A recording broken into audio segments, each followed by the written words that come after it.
A paz do Senhor Jesus Cristo, queridos e amados irmãos, estamos felizes aqui com a parte 5 do tema. Estamos continuando essa série maravilhosa, ênfase positiva.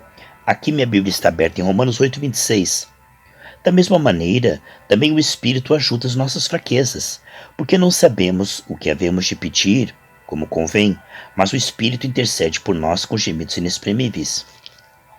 Olha só o arranjo de Deus que nos amou primeiro e na plenitude dos tempos enviou o Senhor Jesus Cristo, que enviou o Espírito Santo para dentro do nosso coração, que está sempre procurando nos guiar para a santificação, nos convencer do pecado, da justiça e do juízo.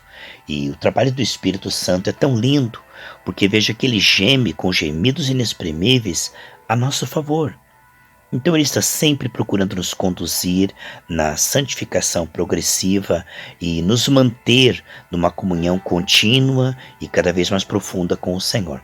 Então vemos que Deus pode vir até nós através dessa fé e tocar cada quark do nosso corpo, nossas finanças, aquele que não poupou nem mesmo o seu próprio filho, antes o entregou por nós, diz Romanos 8:31, como não nos dará juntamente com todas as coisas. Então temos o amor cuidadoso de Deus, temos o Senhor Jesus Cristo, que após terminar a sua obra, se assentou à direita de Deus Pai intercedendo por nós. E dentro de nós, o Espírito Santo gemendo. Quando nós erramos e falhamos, ele está sempre trabalhando, procurando nos convencer e nos levar ao arrependimento. É um trabalho muito lindo do Espírito Santo, para que a gente não se perca, e quando diz Isaías 30:21, que quando você desviar para a esquerda e para a direita, esquerda ou direita, ouvirá uma voz atrás de ti dizendo, este é o caminho, dai nele. Este maravilhoso conselheiro, o Espírito Santo, que nos guiará em toda a verdade, diz lá João 16:13-14. Então, nós temos aqui também os anjos do Senhor trabalhando para aqueles que vão herdar a salvação, cooperando conosco. Temos os irmãos e a oração de toda a igreja, todos aqueles que estão agora orando, jejuando, essa unção corporativa vem sobre nós, para nosso benefício. Olha só que arranjo tremendo, Tudo isso conspira para que nós possamos ir de glória em glória, de fé em fé. Esse trabalhar de Deus, ele é um trabalhar assim para nos ajudar a crescer, nos ajudar a sermos levados à maturidade e chegarmos realmente a sermos frutíferos, Efésios 4, do 11 ao 13, que Deus deu uns para apóstolos, outros para profetas, evangelistas, pastores, ensinadores da Bíblia, visando o aperfeiçoamento dos cristãos. Então temos este primeiro caminho, que é o trabalhar da graça, aonde você, como terra boa, coopera com o Senhor, e ele então vai te ajudando, Como disse, nós entramos na luz, temos comunhão uns com os outros, o Santo Jesus nos purifica. Aqui está o Espírito Santo, amados, nos ajudando, Quando a gente ouve a carne, desvia para cá ou para lá, está o Espírito Santo trabalhando para nos trazer de volta ao Espírito. Sendo terra boa, logo ouvimos o Senhor, logo voltamos. Então, não precisa de uma disciplina. Por quê? Porque nós estamos ouvindo a doutrina e misturando com fé. Hebreus 4:2. Se estamos cooperando com o Senhor através da consagração e da doutrina, a Bíblia diz que bem-aventurado aquele que continuamente teme, mal algum virá ele. Não há necessidade de uma disciplina. Por quê? Porque a pessoa está misturando a palavra com fé, ela está sendo alguém que está sendo fiel pela graça, ela está realmente se entregando. Mas se ela endurece o coração, nós temos com certeza que Deus não vai desistir tão fácil, Deus nunca vai desistir tão fácil de nós, até o último suspiro, ele vai procurar nos salvar. Então, quando uma pessoa se afasta de Deus e ela começa a sofrer as consequências de afastamento, Deus não desiste dela, embora precise disciplinar essa pessoa, corrigi-la, mas ele o faz com amor e, segundo a medida da rebeldia, da teimosia, é a vara. Aqui em Hebreus capítulo 12 diz assim, veja que coisa maravilhosa, Hebreus 12:6. Porque o Senhor corrige o que ama e açoita qualquer que recebe por filho. Então tem a correção e o açoite. Então vamos dizer que a correção seria uma conversa séria e o açoite uma teimosia depois de uma conversa séria. Vamos ver quantos sinais vermelhos essa pessoa passou. O Espírito Santo está nela, ela já conhece a palavra, né? E agora ela não ouviu o Espírito Santo procurou de um meio ou de outro, por sonhos, por palavras, por visões, por doutrina, pela Bíblia, e essa pessoa não ouviu. Aí o que diz aqui? Deus corrige. Né? Depois vem o que? Deus disciplina. Olha o que está ali.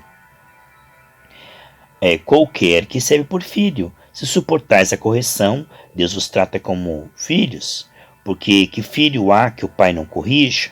Não tem. Ninguém acerta sempre, né?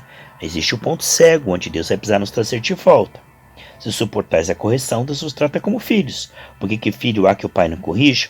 Mas se estáis sem disciplina, né? Se a pessoa atravessou a linha do arrependimento, ela não ouviu, ela extinguiu o espírito, ela teimou, ora. Mas se estáis sem disciplina, da quais todos são feitos, todos são feitos participantes, sois então bastardos e não filhos. Então quer dizer, se a pessoa, ela resistiu ao Espírito Santo, depois ela resistiu à correção e também à disciplina, ela vai começar como Jonas a perder. O inimigo vai começar a bater nela. É uma pena, né, irmãos? Mas muitas vezes a pessoa ela vai aprender de uma forma que não precisava. Porque, na verdade, poderia ter aprendido pela doutrina, mas vai aprender agora com açoites. E vemos então que quanto mais rebelde, mais a pessoa vai sofrer. A vida se tornará um funil, né? Ali o estreito mesmo, porque como Jonas, quanto mais ele teimava, mais ele descia. Você vê que fala aqui no livro de Jonas, 7 vezes ele desceu até o mar, desceu até a garganta do peixe, desceu à profundeza das águas, não é? Então esta bancarrota, né? Como diz Provérbios 28:13, que aquele que esconde seu pecado, tudo que fizer dará errado. Então a pessoa está ali dando legalidade ao inimigo, não ouvindo ao Senhor, vai ficando angustiada, vai ficando assim uma pessoa que não consegue resistir ao mal e começa a sofrer derrota sobre derrota. Naquilo que ela podia vencer, ela começa a perder. Naquilo que ela podia de repente estar já prevalecendo, ela está apanhando. E o último nível, se a pessoa ela realmente não quiser e teimar, em 1 Coríntios capítulo 4, Paulo fala de entregar o corpo para Satanás, a fim de que a alma seja salva. Aqui em 1 Coríntios capítulo 4, 1 Coríntios 5:5, né? Seja entregue a Satanás para a destruição da carne, para que o espírito seja salvo no dia do Senhor Jesus Cristo. O que ele está falando é que a pessoa ela resistiu tanto que ela está num nível de quase perder a salvação. E Deus não quer perder a pessoa. Então Deus vai permitir que essa pessoa tenha assim uma situação onde ela perca o corpo. Pode ser um ataque na saúde, pode ser uma morte, né, dolorosa, aonde ela vai conseguir nesse caos final, como o ladrão da cruz precisou estar naquela situação, para ele se arrepender. Existem pessoas, irmãos, que somente se tiverem com uma doença ruim no último mesmo. É o último do último, sabe? Deus já procurou de todas as maneiras.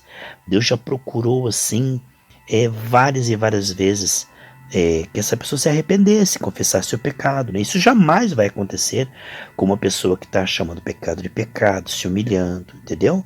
Não, isso nunca vai acontecer. Mas a pessoa que ela for obstinada e teimosa, ela vai chegar num ponto onde o inimigo vai estar assim tão acessível para levá-la ao inferno, e Deus ama essa pessoa, não quer desistir dessa pessoa, que vai permitir que a carne dela, o corpo dela, passe por uma situação tão terrível em que ela possa, enfim, ser salva.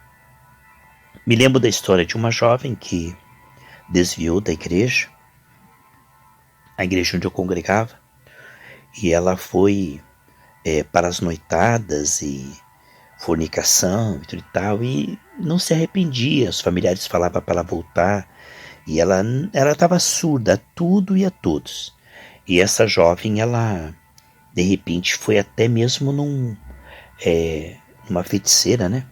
Para ouvir alguma coisa que o inimigo pudesse dizer para ela, né? Parece Saul, né? Que quando Deus não queria falar com Saul, ele foi lá na feiticeira, né?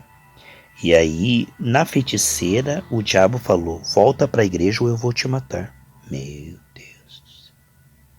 Você vê até que ponto a rebeldia da pessoa, até que ponto ela mesmo ouvindo isso. E ela riu e não voltou para a igreja. Aconteceu que ela foi atropelada por um caminhão e ela não morreu. Ela foi esmagada e milagrosamente ela ficou ali algum tempo no hospital, pensando e refletindo. Os jovens da igreja iam lá e ela dizia: olha só o que aconteceu comigo porque eu fui rebelde. Olha só. Ela evangelizava dizendo: não façam como eu, voltem para a igreja. Eu estava errada.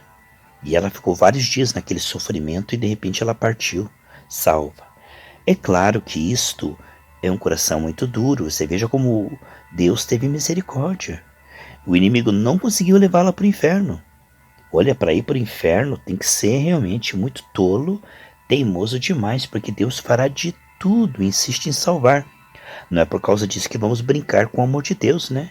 Se a sua misericórdia quer nos levar ao arrependimento, vamos valorizar o amor de Deus, que procura e cogita meios, como diz 2 Samuel 14,14, que ele não despreza aquele que se afastou, mas ele cogita meio, né, para trazer a si o que está afastado. Então Deus não é alguém que simplesmente diga: olha, para ele desistir de Saul, irmãos, Saul teve que teimar muito, sabe? Eu falei 2 Crônicas 14,14, na verdade é 2 Samuel 14,14, né, queridos? Então, o que nós estamos falando aqui é que Deus, ele não quer ter que nos castigar, não. Deus, ele tem prazer em nos abençoar e abençoar vidas através de nós. Ele proporcionou o Espírito Santo, proporcionou a doutrina, a condição para nós orarmos, não é? A condição para nós meditarmos na palavra, todas as diretrizes, né, para nós perdoarmos, para nós nos enchermos do Espírito Santo. Quer dizer, tudo está agora facilitado porque a graça, ela opera em nós e nos dá plena condição. Agora, veja, quando a gente acaba se desviando, o Espírito Santo geme com gemidos inexprimíveis. Se a gente está teimando, Deus está vendo, ele vai nos corrigir. E se a gente teima demais, ele vai precisar permitir, com pesar, irmãos, medidas drásticas. Se vê de muitos cristãos que dão testemunhos, né? Muitas vezes tendo o teu corpo queimado ou sem nenhuma condição física, porque eles teimaram com Deus. Agora, não quero dizer que isso é regra, isso é uma exceção, isso não precisa acontecer na sua vida e na minha. Vemos que a misericórdia de Deus irá até o fim, meus irmãos. Deus ama aquele que está desprezando ele e rejeitando. E eu falo isso para que nós não venhamos a rejeitá-lo. Como desprezar e rejeitar um amor assim? A Bíblia diz: como escaparemos se negligenciarmos tão grande salvação? Então há pessoas que elas brincam tanto com Deus, amados, e acabam sofrendo muita coisa desnecessária. Eu quero que eu e você sejamos aqueles filhos obedientes, tá? Obedientes. Aqueles filhos muito obedientes, tementes. Homens e mulheres da mais alta confiança de Deus. Homens que estão alimentando voluntariamente a sua fé, regando como uma plantinha, sabe? Olha só, a Bíblia diz em Colossenses capítulo 3, habite, né, abundantemente, ricamente em vocês a palavra de Deus. Irmãos, se formos zelosos do bem, se formos pessoas que estamos orando, nos humilhando, se formos pessoas que estamos ali adorando a Deus, fazendo o bem, a nossa vida será tão mais facilitada. Não traremos problemas, prejuízos. Deus conseguirá falar conosco. Deus conseguirá nos livrar, né? Porque é muito importante nós compreendermos que quando a gente chega até Jesus, a gente chega todo estragado, irmãos. todos pecaram e carecem da glória de Deus. Se Deus nos amou quando nós éramos pecadores, quanto mais agora que somos seus filhos, corpo de Cristo, né? Deus não vai desistir de nós. A questão toda é aprender a cooperar com Deus pela graça. Por quê?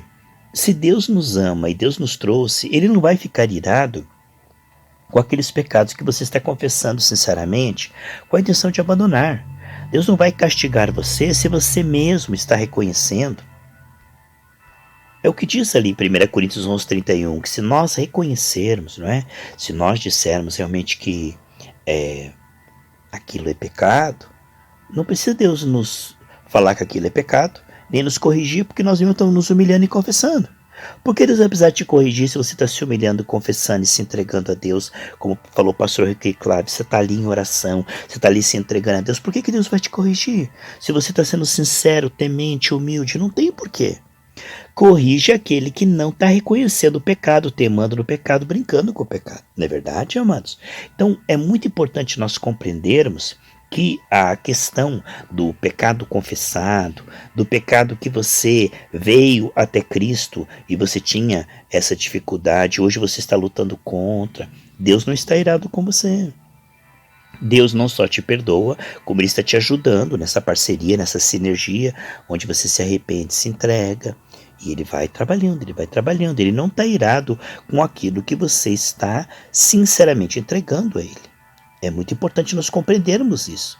Se por um lado nós queremos, já decidimos no coração romper com todo pecado, se por um lado nós já decidimos no nosso coração que nós queremos ser cada vez mais de Deus, por outro lado temos uma carne e às vezes pecamos involuntariamente.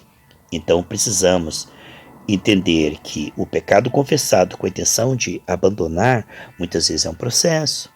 Não é que você vai chegar em Deus agora e conseguir obedecer toda a palavra sem nunca pecar, porque isto seria, assim, inédito. Porque todos nós que estamos na igreja, todos, estamos nos humilhando diante do Senhor e há áreas em que nós estamos ali tratando, né?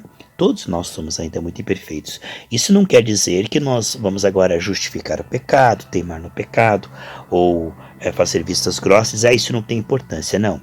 O pecado é morte, o salário do pecado é morte, mas a vida está no sangue. Então o sangue ele é superior. Onde há morte vem o sangue de Jesus e devolve a vida. E então quando uma pessoa ela tem paz no coração, que é o hábito do nosso coração, você sabe que Deus está conseguindo falar com você. Agora, quando você está angustiado e aflito, diga, sonda, meu Deus. O Salmo 139 diz, sonda, meu Deus, vê se há em mim alguma coisa que eu não estou percebendo. O Salmo 19 diz, Senhor, me livra dos pecados escondidos. Salmo 19, né? Ele fala a mesma coisa que o Salmo 139. É interessante, amados, que o Salmo 19, os últimos dois versículos aqui, ó, o versículo 13 e 14, fala que livra-me da soberba, dos pecados que eu não estou percebendo, que sejam agradáveis as palavras da minha boca e a meditação do meu coração, né? Então, os dois últimos versículos do Salmo 19. E aí você chega no Salmo 139, também os dois últimos versículos falam algo semelhante. Ele fala, sonda, meu Deus, vê se é em mim, né? Algum pensamento, alguma soberba, alguma coisa que eu não estou percebendo, e me leva. Né? Só que no Salmo 19 é o versículo 13 e 14, e no Salmo 139, os últimos dois versículos é o 23 e o 24. Então, este trabalhar de sondagem, ele deve ser feito não debaixo de culpa, mas sim numa amizade, sabendo que Deus não está irado com você, e que Deus te aceitou em Cristo, e que Deus começou uma obra, né? Filipenses 1:6 é poderoso para completar, e que é uma parceria legal, sabe, amados? Você está aí, eu creio, amados, que você está aí se humilhando. Se você está ouvindo essa série, é porque você quer, né, fazer a vontade de Deus. Então, não pense que Deus está irado com aquilo que você está sinceramente confessando, sinceramente com a intenção de abandonar, e que você está sinceramente confiando no sangue de Jesus, na misericórdia de Deus. Então você tem paz. E não deixe que nada venha colocar dúvida na tua salvação, na misericórdia de Deus, no teu progresso, sabe? Não há causa perdida. Aqui em Hebreus capítulo 7, diz que Deus pode salvar perfeitamente a todos aqueles que se achegam a Deus confiando em Jesus Cristo. Né? Hebreus capítulo 7, eu acho que é o versículo, deixa eu ver aqui para passar para os irmãos, 25. Em Romanos 11, 22, diz que Deus pode continuar sendo bom se você continuar confiando no sangue de Jesus, se entregando a Deus. Amados, então a nossa confiança não pode ser no nosso desempenho, porque o nosso desempenho ele é falho. Nossa confiança está na fidelidade de Deus, que nos torna cada vez mais fiéis. Mas a nossa confiança diante de Deus é o sangue, entrando com ousadia no Santíssimo pelo sangue. Nunca, irmãos, nós chegaremos a um desempenho que nós podemos nos gloriar. Sempre tem motivo para a gente estar humilde, não de bate-culpa, mas humilde. Então não há razão, não há motivo para a gente colocar um relacionamento com Deus baseado em desempenho. Se você tiver um relacionamento com Deus baseado no desempenho, você vai ficar debaixo da culpa. Deus não está olhando o seu desempenho, Deus está olhando o seu coração. O seu desempenho é o trabalhar da graça. É claro que o nosso alvo é um desempenho como efeito. A Bíblia diz que nós somos salvos para as boas obras. Então, o desempenho, a fidelidade é sempre um efeito do arrependimento. É sempre um efeito da fé. É um trabalhar de Deus que nos torna fiéis. Mas a fidelidade inicial, ela inexiste. Quando você recebe a Jesus, você não é fiel. Ele foi fiel em te perdoar os pecados, Ele foi fiel em colocar o Espírito Santo na tua vida da obediência, e Ele é fiel para gerar em você o fruto da fidelidade gradativamente, porque o novo convertido, ele é profundamente desconfiado de Deus, profundamente afundado no pecado, né? Porque Deus não nos dá anjo para evangelizar e nos dá pessoas, e com toda a sua problemática, né, desde Adão. Então o ser humano está ali com pensamentos errados, né? Nós fomos feitos a imagem, semelhança e domínio, e até que esse trabalho termine, até que ele se conclua, não há muito da imagem, nem da semelhança, nem do domínio. Há níveis disso, certo? O progresso, como o pastor Ricardo falou, eu não sou tudo o que devia ser, quero ser, com certeza não sou, mas eu já não sou quem eu era, estou avançando, né? Então Deus não te aceita pela tua fidelidade, Deus te aceita pela tua dependência da fidelidade de Cristo. Não é primeiramente a fidelidade que Deus está procurando. Deus está procurando a fé, o arrependimento. A fidelidade sempre será o efeito gradativo. Então, a fidelidade, ela é o efeito, é a resposta da graça ao arrependimento e à fé.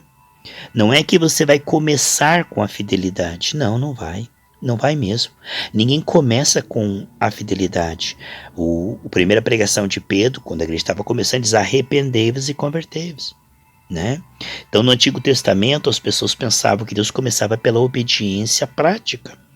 Hoje nós sabemos que nós não começamos pela obediência prática. A obediência primeira é o chamado ao arrependimento e à fé.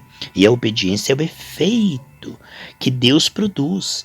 Você sabe que a fidelidade e a obediência é um efeito inevitável se houver um arrependimento sincero. Você vai ver que aquele que está se arrependendo e alimentando a sua fé dia a dia, né? Ele está se transformando numa pessoa cada vez mais fiel. Não porque ele é bom em si mesmo. É o trabalhar da graça, tem liberdade, tem espaço. É impossível uma pessoa que está se arrependendo e se convertendo não ser transformada numa pessoa fiel. É impossível. Porque Deus certamente, infalivelmente, trabalhará para nos levar a níveis cada vez maiores de fidelidade, porque esse é o trabalhar do Espírito Santo, é santificação. Eu sou o Senhor que te santifica. A pessoa que está sinceramente se arrependendo, não importa, ela chegou diante de Deus toda detonada, toda errada. Deus a aceitou, incondicionalmente Deus a amou, e Deus a perdoou de todos os seus pecados. Como não perdoará os pecados depois também? Se Deus perdoou todos os seus pecados que você cometeu antes de receber a Jesus, como não perdoará os que você cometeu depois de receber a Jesus involuntariamente? Deus não vai parar, agora você tem que ser fiel o tempo todo para me te aceitar. Não, a base do nosso relacionamento com Deus não é a nossa fidelidade. Ei, a fidelidade de Cristo é a base. A fidelidade nossa é o efeito desse relacionamento. Nosso relacionamento não está baseado no desempenho. Ei, a casa não está na areia movediça da nossa fidelidade. Não é a nossa fidelidade que move Deus. É a fidelidade de Cristo que nos fez aceitos, perdoados e salvos. É a fidelidade e a obediência de Cristo que nos fez aceitos e salvos. Não foi porque nós fomos fiéis e obedientes que Deus nos salvou. Deus não nos salvou porque nós tínhamos boas obras, porque nós éramos fiéis. Quem que chega diante do Senhor diz assim: Senhor, eu quero te receber. Ele diz: olha, se você for fiel, eu te recebo. Não, ele sabe que não éramos fiéis. Não éramos mesmo. Nós éramos completamente infiéis. Deus nos aceitou não é porque nós éramos fiéis. E Deus nos aceita não é porque nós somos fiéis. Ele nos aceita pela fidelidade de Cristo, pelo sangue de Jesus, e entra em nós o Espírito da obediência, o qual nos fará gradativamente fiel. Mas nunca chegaremos a uma fidelidade para merecer a salvação. Essa fidelidade é um efeito gradativo da salvação. Portanto, nosso relacionamento com o Senhor não está baseado na fidelidade nossa, mas na fidelidade de Cristo. É muito importante compreendermos isto, que a nossa casa sobre a rocha da obra consumada por Jesus. Somos aceitos em Cristo.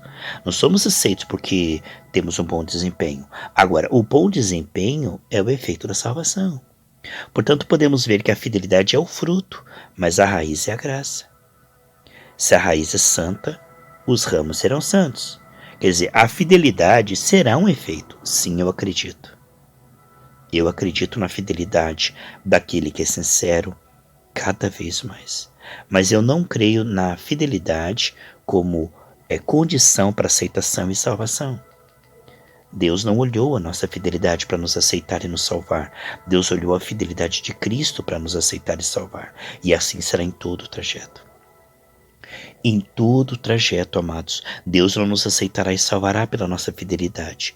Deus nos aceitou e nos salvou pela fidelidade de Cristo, e Deus nos aceita e nos perdoa pela fidelidade de Jesus. Agora, é claro que seremos cada vez mais fiéis? Tenho certeza que sim. O nosso querido pastor Riclave pregou sobre a importância da fidelidade como efeito da graça para uma vida plena. E eu incentivo a fidelidade, porque a fidelidade te livrará de açoites. A fidelidade te livrará de apanhar do inimigo. A fidelidade te livrará de tanto sofrimento desnecessário, porque se recebemos graça, é para sermos fiéis. Quer dizer, isso é uma coisa boa, olha só. Na nossa placa da Gerados para Graça está o versículo 1 Coríntios 7, 25, a parte C do final, a parte final, recebendo graça para ser fiel. Quer dizer, a fidelidade é o que Deus tem no coração. Ele está derramando graça para nos transformar em pessoas fiéis. É isso que ele está visando. É isso que ele pode produzir, e a graça numa terra boa. Isso só não funcionará numa terra boa. Porque na terra boa, queridos, eu te digo, você estará cada vez mais transformado. Não é que você vai largar o pecado. Deus, ele coloca nojo no pecado. Primeiro, ele te liberta do amor ao pecado. Depois ele vai te libertando da prática do pecado. É como se você perdesse o gosto, sabe? Você para de fazer porque você ama o Senhor. Deus ama o que dá com alegria. Veja só, como é que o Deus liberta o homem do pecado? Primeiro ele muda o querer, depois o efetuar. Ele não diz, você tem que parar com isso, você é crente, você tem que parar com isso. Deus não muda, os fariseus mudavam o comportamento, mas por dentro estavam podres. O que Jesus faz? Ele primeiro tira do nosso coração o amor. A Bíblia diz sobre aqueles que receberam a palavra de Deus com amor. Quando eu recebo a palavra de Deus e começo a me apegar no Senhor, Deuteronômio 30, 19 e 20 diz, e apegar-se no Senhor, disso depende a sua vida. À medida que eu começo a me apegar no Senhor, os amores rivais começam a perder o sentido. E quanto mais eu amo o Senhor, mais Ele enche meu coração de glória, menos eu amo o pecado. Então, quando eu não amo mais o pecado, abrir mão do pecado é um efeito natural. À medida que eu paro de amar o pecado, que eu sou liberto do amor ao pecado, a prática do pecado, ela vai perdendo sentido. Por isso que não adianta eu ficar pedindo perdão do pecado apenas. Eu preciso pedir e com orações, jejuns, me entregar dia a dia para que Deus coloque em mim nojo pelo pecado. Essa é a verdadeira libertação, de eu não querer mais. Porque não adianta eu parar de fazer, mas no fundo eu quero. Eu não faço o que minha religião não permite, porque eu vou para o inferno por medo, mas eu não fui liberto de dentro para fora para não querer mais aquilo. Então a verdadeira libertação vem aonde o coração decide não querer mais aquilo, ter nojo daquilo. Então aí a prática vai ser um efeito. Ora, se eu não amo mais isso, abrir mão disso é com alegria, porque agora eu quero agradar a Deus. Isto então é uma fidelidade progressiva em nome de Jesus.